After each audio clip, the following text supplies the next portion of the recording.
Hi hello ಎಲ್ರಿಗೂ ನಮಸ್ಕಾರ. ಇವತ್ತು ನಾನು ಬೆಳಗಿನ ಎಕ್ಸಸೈಸಿಂದ ನಾನು ಈ ವ್ಲಾಗ್ನ ಸ್ಟಾರ್ಟ್ ಮಾಡ್ತಾ ಇದ್ದೀನಿ. ಪೀರಿಯಡ್ ಟೈಮಲ್ಲಿ ಎಲ್ರಿಗೂ ಒಂದು ಸ್ವಲ್ಪ ಹೊಟ್ಟೆ ನೋವು ಬರೋದು ಕಾಮನ್ ಆಗಿದೆ. ಅವರು ಈ ರೀತಿ ಎಕ್ಸಸೈಸ್ ಮಾಡೋದ್ರಿಂದ ಸ್ವಲ್ಪ ಅದರಿಂದ ರಿಲೀಫ್ ಆಗ್ಬೋದು ಅಂತ ಹೇಳ್ಬೋದು. ನನಗೆ ಅಷ್ಟೊಂದು ಪೇಯ್ನ್ ಏನಿರಲ್ಲ, ಸ್ವಲ್ಪ ಹೊಟ್ಟೆ ನೋವು ಇರುತ್ತೆ ನಾರ್ಮಲ್ ಆಗಿ ಮೊದಲನೇ ದಿನ. ಆದ್ದರಿಂದ ಈ ಥರ ಎಕ್ಸಸೈಸ್ ಮಾಡೋದ್ರಿಂದ ಸ್ವಲ್ಪ ಪೇಯ್ನ್ ಕಡಿಮೆ ಆಗುತ್ತೆ ಅಂತಲೇ ಹೇಳ್ಬೋದು. ನನಗೆ ಮುಂಚೆ ತುಂಬ ಹೊಟ್ಟೆ ನೋವು ಬರ್ತಿತ್ತು. ಅದು ಹೇಳೋಕ್ಕಾಗಲ್ಲ, ಅಷ್ಟು ಪೇಯ್ನ್ ಇರ್ತಾಯಿತ್ತು. ನನಗೆ ಕಂಟ್ರೋಲ್ ಮಾಡೋಕ್ಕಾಗ್ದೇ ಒಂದೊಂದು ಟಾಬ್ಲೆಟು ಸಹ ತೊಗೊಂಡಿರೋದಿದೆ. ಆದರೆ ಇವಾಗ ಆ ರೀತಿ ಇಲ್ಲ, ಅಷ್ಟೊಂದು ಹೊಟ್ಟೆ ನೋವು ಇಲ್ಲ. ಡೆಲಿವರಿ ನಂತರ ಸ್ವಲ್ಪ ಪೇಯ್ನ್ ಕಡಿಮೆ ಆಗಿದೆ ಹೊಟ್ಟೆ ನೋವು. ನನಗೆ ಬ್ಯಾಕ್ ಪೇಯ್ನ್ ಒಂದು ಬರುತ್ತೆ, ಅಷ್ಟೊಂದು ಬರಲ್ಲ, ಸ್ವಲ್ಪ. ಹಾಗಂತ ಟಾಬ್ಲೆಟ್ಸ್ ತೊಗೊಳ್ಳೋದು ಏನು ಒಳ್ಳೆಯದಲ್ಲ.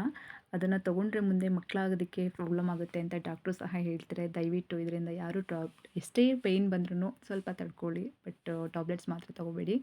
ಓಕೆ, ನಾನಿಲ್ಲಿ ದಾಳಿಂಬೆ ಮತ್ತು ಬನಾನಾ ಮಿಲ್ಕ್ ಶೇಕ್ ಮಾಡೋಣ ಅಂತ ಹೇಳಿ ಮಿಲ್ಕ್ ಶೇಕ್ ಮಾಡ್ತಾಯಿದ್ದೀನಿ. ಅದಕ್ಕೆ ದಾಳಿಂಬೆ ಹಣ್ಣು ಮತ್ತು ಒಂದು ಬನಾನಾ, ಸ್ವಲ್ಪ ಶುಂಠಿ ಮತ್ತು ಒಂದು 10-12 ಒಣ ದ್ರಾಕ್ಷಿ ಮತ್ತು ಹಾಲನ್ನ ತೊಗೊಂಡಿದ್ದೀನಿ. ಪೀರಿಯಡ್ಸ್ ಟೈಮಲ್ಲಿ ಕೆಲವು ಹೆಣ್ಮಕ್ಳಿಗೆ 3 ಡೇಸ್ ಅಥವಾ 5 ಡೇಸ್, ಕೆಲವ್ರಿಗೆ 9 ಡೇಸು ಸಹ ಬ್ಲೀಡಿಂಗ್ ಆಗ್ತಾನೆ ಇರುತ್ತೆ. ಈ ರೀತಿ ಮಿಲ್ಕ್ ಶೇಕ್ನ ನಾವು ಆ ಟೈಮಲ್ಲಿ ಮಾಡ್ಕೊಂಡು ಕುಡಿಯೋದ್ರಿಂದ ಸ್ವಲ್ಪ ಬ್ಲಡ್ ಇನ್ಕ್ರೀಸ್ ಆಗುತ್ತೆ ಅಂತಲೇ ಹೇಳ್ಬೋದು. ಮತ್ತು ನಮ್ಮನ್ನು ನಾವು ಕೇರ್ ಮಾಡ್ಕೊಳ್ಳೋದು ತುಂಬ ಮುಖ್ಯ ಆಗುತ್ತೆ. ಒಂದಷ್ಟು ರೆಸ್ಟ್ ಮಾಡೋದು ಅಥವಾ ನಮಗಿಷ್ಟ ಆಗೋವಂಥ ಆ್ಯಕ್ಟಿವಿಟೀಸ್ ಮಾಡೋದು, ಈ ಟೈಮಲ್ಲಿ ಜ್ಯೂಸ್ ಆಗಲಿ ಸ್ಟ್ರಾಂಗ್ ಅಂತಲೇ ಅಥವಾ ಒಂದಷ್ಟು ಫ್ರೂಟ್ಸು ಹೊರಗಡೆ ಹೋಗಿ ತಿನ್ನೋದಾಗಲಿ, ನಮ್ಮನ್ನು ನಾವು ನೋಡ್ಕೊಳ್ಳೋದು ತುಂಬ ಮುಖ್ಯ. ಹೊರಗಡೆ ಹೋಗಿ ಕೆಲಸ ಮಾಡೋರು ಅಥವಾ ಮನೆಯಲ್ಲಿ ಗೃಹಿಣಿಯಾಗಿರೋದು ನಿಜವಾಗ್ಲೂ ಈ ಟೈಮಲ್ಲಿ ಗ್ರೇಟ್ ಅಂತಲೇ ಹೇಳ್ಬೋದು. ಮನೆ ಮಕ್ಕಳು ಅಂತ ಒಂದಷ್ಟು ಕೆಲಸಗಳನ್ನ ಮಾಡಿಕೊಂಡು ಅವ್ರನ್ನ ಅವ್ರು ನೋಡ್ಕೊಳ್ಳೋಕ್ಕೆ ಟೈಮ್ ಸಾಲಲ್ಲ ಅವ್ರಿಗೆ. ಪಾಪ ಬರೀ ಬೇರೆಯವ್ರು ನೋಡೋದ್ರಲ್ಲಿ ಬ್ಯುಸಿ ಆಗಿರ್ತಾರೆ. ಆಮೇಲೆ ಮನೆ ಮಕ್ಕಳು ಫ್ಯಾಮಿಲಿ ಎಲ್ಲ ಇದ್ದಿದ್ದೆ ಅಲ್ವಾ. ಓಕೆ, ಈ ರೀತಿ ಮಿಲ್ಕ್ ಶೇಕ್ ರೆಡಿಯಾಗಿದೆ. ಇವಾಗ ನಾನಿಲ್ಲಿ ನನ್ನ ಹಸ್ಬೆಂಡ್ಗೆ ಟೀ ಕೇಳಿದ್ದಾರೆ ಅಂತ ಹೇಳ್ಬಿಟ್ಟು ಟೀ ಮಾಡ್ತಾಯಿದ್ದೀನಿ. ಅವ್ರಿಗೆ ಟೀ ಜಾಸ್ತಿ ಕುಡಿಯೋಲ್ಲ, 1 ಟೈಮ್ ಅಷ್ಟೇ ಕುಡಿಯೋದು. ಸ್ವಲ್ಪ ಟೀ ಕುಡಿದ್ರೆ ಮೈಂಡ್ ಫ್ರೆಶ್ ಆಗುತ್ತೆ ಅಂಥೇಳಿ ಬೆಳಗ್ಗೆ 1 ಟೈಮ್ ಕುಡಿತಾರೆ ಅಷ್ಟೇ. ಅವರಿಗೆ ನಾನಿಲ್ಲಿ ಸಕ್ಕರೆ ಬದಲಾಗಿ ಆರ್ಗ್ಯಾನಿಕ್ ಬೆಲ್ಲನ ಯೂಸ್ ಮಾಡ್ತಾಯಿದ್ದೀನಿ. ಜಾಸ್ತಿ ಬೆಲ್ಲನ ಹಾಕಲ್ಲ, ಸ್ವಲ್ಪ ಹಾಕ್ತೀನಿ. ಅದನ್ನು ಸ್ವಲ್ಪ ಶುಗರ್ಲೆಸ್ ಆಗಿ ಕುಡಿಯೋದವರು, ಜಾಸ್ತಿ ಸ್ವೀಟ್ ಇಷ್ಟಪಡಲ್ಲ. ಬೆಳಗ್ಗೆ ಟಿಫನ್ಗೆ ಅಂತೇಳಿ ಸಿಂಪಲ್ಲಾಗಿ ಉಪ್ಪಿಟ್ಟನ್ನು ಮಾಡಿದ್ದೆ. ಇದಕ್ಕೆ ಸ್ವಲ್ಪ ಅಲಸಂದೆ ಕಾಳು ಇತ್ತು ಅಂತ ಹೇಳಿ ಅಲಸಂದೆ ಕಾಳು ಹಾಕಿದ್ದೆ. ನನಗೆ ಕಾಯಿ ತುರಿ ಹಾಕ್ಕೊಂಡು ತಿನ್ನೋಕ್ಕೆ ತುಂಬ ಇಷ್ಟ ಆಗುತ್ತೆ ಅಂತ ಹೇಳಿ ಹಾಕ್ಕೊಳ್ತಾ ಇದ್ದೀನಿ. ನಿಮಗೇನು ಇಷ್ಟ ಆಗುತ್ತೆ ಉಪ್ಪಿಟ್ಟು ಜೊತೆ ತಿನ್ನೋದಕ್ಕೆ ಅಂತ ಹೇಳಿ ಕಮೆಂಟ್ ಮಾಡಿ. ನಾನಿಲ್ಲಿ ಸಿಂಪಲ್ಲಾಗಿ ಒಂದು ಫೇಸ್ ಪ್ಯಾಕ್ನ ರೆಡಿ ಮಾಡ್ಕೊಳ್ಳೋಣ ಅಂತ ಸಂಜೆ ರೆಡಿ ಮಾಡ್ಕೊತಾ ಇದ್ದೆ. ಅದಕ್ಕೆ ಸ್ವಲ್ಪ 1-2 ಸ್ಪೂನಷ್ಟು ಕಡಲೆ ಹಿಟ್ಟನ್ನು ಹಾಕ್ಕೊಳ್ತೀನಿ. 1 ಸ್ಪೂನಷ್ಟು ಅಕ್ಕಿ ಹಿಟ್ಟನ್ನು ಹಾಕ್ಕೊಂಡು ಅದಕ್ಕೆ ಸ್ವಲ್ಪ ಮೊಸರು ಮತ್ತು ನಿಂಬೆಹಣ್ಣನ್ನು ಮಿಕ್ಸ್ ಮಾಡ್ಕೊತೀನಿ. ಇದ್ರ ಜೊತೆಗೆ ಸ್ವಲ್ಪ ಅರಿಶಿನ ಮಿಕ್ಸ್ ಮಾಡಿಕೊಂಡು ಇದಿಷ್ಟನ್ನು ಸ್ವಲ್ಪ ನೀರು ಹಾಕಿ ಕಳಿಸ್ಕೊತೀನಿ. ಅಡುಗೆ ಮನೆಯಲ್ಲೇ ಸಿಗೋ ಒಂದಿಷ್ಟು ಪದಾರ್ಥಗಳಿಂದ ನಾವು ಈ ರೀತಿ ಫೇಸ್ ಪ್ಯಾಕ್ನ ಅವಾಗವಾಗ ಮಾಡಿಕೊಂಡು ಫೇಸ್ಗೆ ಅಪ್ಲೈ ಮಾಡ್ಕೋಬೋದು. ಹೊರಗಡೆ ಹೋಗಿ ಫೇಶಿಯಲ್ ಮಾಡಿಸೋಕ್ಕಾಗೋದಿಲ್ಲ ಅಂತ ಅನ್ನೋ ಹೆಣ್ಮಕ್ಳು ಎಷ್ಟೋ ಜನ ಇರ್ತಾರೆ. ಅವರು ಈ ರೀತಿ ಸಿಂಪಲ್ಲಾಗಿ ಮನೆಯಲ್ಲೇ ಸಿಗೋವಂಥ ಪದಾರ್ಥಗಳಿಂದ ಫೇಸ್ ಪ್ಯಾಕ್ನ ಮಾಡಿಕೊಂಡು ಫೇಸ್ಗೆ ಅಪ್ಲೈ ಮಾಡ್ಕೋಬೋದು.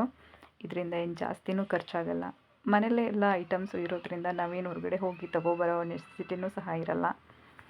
ಈ ಫೇಸ್ ಪ್ಯಾಕ್ ನ್ಯಾಚುರಲ್ ಆಗಿರೋದ್ರಿಂದ ಫೇಸ್ಗೂ ಸಹ ಸೈಡ್ ಎಫೆಕ್ಟ್ ಯಾವುದೇ ರೀತಿ ಆಗೋದಿಲ್ಲ. ಆದ್ದರಿಂದ ಮನೆಯಲ್ಲೇ ಈ ರೀತಿ ವಾರಕ್ಕೆ 2 ದಿನ ಅಥವಾ 3 ದಿನ ಈ ರೀತಿ ಮನೆಯಲ್ಲಿ ನಿಮಗೆ ಯಾವ ರೀತಿ ಇಷ್ಟ ಆಗುತ್ತೆ ಆ ರೀತಿ ಒಂದಷ್ಟು ಪದಾರ್ಥಗಳನ್ನ ರೆಡಿ ಮಾಡ್ಕೊಂಡು ಅವಾಗವಾಗ ಈ ರೀತಿ ರೆಡಿ ಮಾಡಿಕೊಂಡು ಫೇಸ್ ತುಂಬ ಬ್ರೈಟ್ನೆಸ್ ಆಗಿರುತ್ತೆ. ಇದರಿಂದ ಏನು ಅಷ್ಟೊಂದು ಟೈಮು ಹಿಡಿಯಲ್ಲ, ಈಸಿಯಾಗಿ ನಂತರನೂ ಸಹ ನಾವು ಒಂದಷ್ಟು ಕೆಲಸಗಳೆಲ್ಲ ಆದಮೇಲೆ ಫ್ರೀಯಾಗಿ ನೋಡಿ ರೀತಿ ಕೈಗೆ ನಾನು ಅಪ್ಲೈ ಮಾಡಿ ತೋರಿಸ್ತಾ ಆದಮೇಲೆ ಇದನ್ನು ವಾರ್ಮ್ ವಾಟರಿಂದ ಫೇಸ್ನ ವಾಶ್ 10 ಮಿನಿಟ್ಸ್ ಇದನ್ನು ಕೈಗೆ ಮತ್ತು ಕೈಗೂ ಸಹ ಈ ಫೇಸ್ ಪ್ಯಾಕ್ನ ಸ್ವಲ್ಪ ಹಾಕ್ಕೊಬೋದು. ಇದು ಯಾವುದೇ ಫೇಸ್ ಪ್ಯಾಕ್ ಆಗಲಿ ಹಾಕಿದ ತಕ್ಷಣ ಯಾವುದೂ ರಿಸಲ್ಟ್ ಕೊಡಲ್ಲ, ಸ್ವಲ್ಪ ದಿನ ಟೈಮ್ ತೊಗೊಳುತ್ತೆ. ದಿನ ಬೆಳಗ್ಗೆ ಸ್ವಲ್ಪ ಫೇಸ್ಗೆ ಅಪ್ಲೈ ಮಾಡ್ಕೊಂಡಾಗ ಅದನ್ನು ವಾಶ್ ಮಾಡ್ಕೊಂಡ್ಮೇಲೆ ಸ್ವಲ್ಪ ಮಾಯಿಶ್ಚರೈಸರ್ ನೈಟ್ ಡಿನ್ನರ್ಗೆ ಅಂತ ಹೇಳಿ ನಾನು ಬೆಳಗ್ಗೆನೇ ರಾಜ್ಮಾ ಕಾಳನ್ನ ನೆನೆಸಿ ಇಟ್ಕೊಂಡಿದ್ದೆ. ಇದು ತುಂಬ ಚೆನ್ನಾಗಿ ನೆನೆಯಬೇಕು. ಆದ್ದರಿಂದ ಬೆಳಗ್ಗೆನೇ ಸಂಜೆ ನೈಟು ಮಾಡೋದಾದರೆ ಬೆಳಗ್ಗೆನೇ ನೆನೆಸ್ಕೋಬೇಕು. ಅಥವಾ ಅದನ್ನು ನೈಟೇ ನೆನೆಸ್ಕೋಬೇಕಾಗುತ್ತೆ. ಇದು ಓವರ್ ನೈಟು ಇದನ್ನು ಕುಕ್ಕರ್ಲಿ ಕ್ಲೋಸ್ ಮಾಡಿ ಒಂದು ಪಾತ್ರೆನ ಇಟ್ಕೊಂಡಿದ್ದೀನಿ. ಪೇಸ್ಟ್ ರೀತಿ ಮಾಡಿ ಅದಕ್ಕೆ ಸ್ವಲ್ಪ ಆಯಿಲ್ನ ಹಾಕ್ತಾ ಇದ್ದೀನಿ. ಸ್ವಲ್ಪ ಜೀರಿಗೆ, 2 ಪಲಾವ್ ಎಲೆ, ಚಿಕ್ಕ ಪಲಾವ್ ಎಲೆ ಹಾಕ್ತಾಯಿದ್ದೀನಿ. ಮತ್ತು ಸಣ್ಣದಾಗಿ ಕಟ್ ಮಾಡಿಕೊಂಡು ಇಟ್ಕೊಂಡಿರೋ ಅಂಥ ಈರುಳ್ಳಿ ಹಾಕ್ತಾಯಿದ್ದೀನಿ. ಇದಿಷ್ಟನ್ನು ಹಾಕಿ ಸ್ವಲ್ಪ ಫ್ರೈ ಮಾಡ್ಕೊತೀನಿ. ಇದು ಸ್ವಲ್ಪ ಗೋಲ್ಡನ್ ಬ್ರೌನ್ ಆಗೋ ತನಕ ಸ್ವಲ್ಪ ಫ್ರೈ ಮಾಡಿಕೊಂಡು ಅದಾದಮೇಲೆ ರುಬ್ಬಿರೋ ಅಂಥ ಟೊಮೊಟೊನ ಇದಕ್ಕೆ ಹಸಿ ವಾಸನೆ ಹೋಗೋವರೆಗೂ ಸ್ವಲ್ಪ ಫ್ರೈ ಚೆನ್ನಾಗಿ ಸ್ವಲ್ಪ ಹೊತ್ತು ಫ್ರೈ ಮಾಡ್ಕೊಂಡ್ಮೇಲೆ ಹಾಗೇ ಇರುತ್ತೆ. ಅದಕ್ಕೆ ಸ್ವಲ್ಪ ಫ್ರೈ ಮಾಡ್ಕೊತೀನಿ.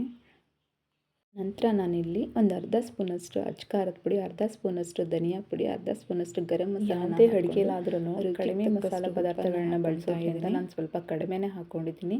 ನೀವು ನಿಮ್ಮ ರುಚಿಗೆ ಎಷ್ಟು ಬೇಕಾಗುತ್ತೆ ಅಷ್ಟನ್ನು ಹಾಕ್ಕೊಂಡು ಮಾಡ್ಕೊಬೋದು. ಎಲ್ಲ ಮಿಕ್ಸ್ ಮಾಡಿ ಒಂದು ಲಿಡ್ಡನ್ನು ಕ್ಲೋಸ್ ಮಾಡಿ ಇನ್ನೊಂದು ಸ್ವಲ್ಪ ಒಂದು 2-3 ನಿಮಿಷ ಬೇಯೋದಕ್ಕೆ ಇದು ಒಂದು 2-3 ನಿಮಿಷ ಬೆಂದಾದ ನಂತರ ಇದಕ್ಕೆ ಬೇಯಿಸಿಟ್ಕೊಂಡಿರೋ ಕಾಳು ಬೆಂದಿದೆಯೋ ಇಲ್ಲ ಅಂತ ನೋಡೋದಕ್ಕೆ ಒಂದು ಕಾಳನ್ನ ತೊಗೊಂಡು ಕೈಯಲ್ಲಿ ಈ ರೀತಿ ಸ್ಮ್ಯಾಶ್ ಮಾಡಿದಾಗ ಅದು ಸ್ಮ್ಯಾಶ್ ಆಗುತ್ತೆ ಈಸಿಯಾಗಿ.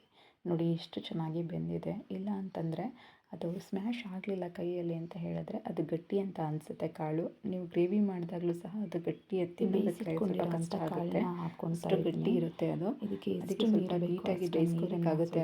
ಒಂದು 5 ವಿಸಲ್ ಅಷ್ಟು ಇದು ಯಾಕೆಂದರೆ ಗ್ರೇವಿ ಮಾಡಾದ್ಮೇಲೆ ಸ್ವಲ್ಪ ಗಟ್ಟಿ ಅಂತ ಅನಿಸುತ್ತೆ.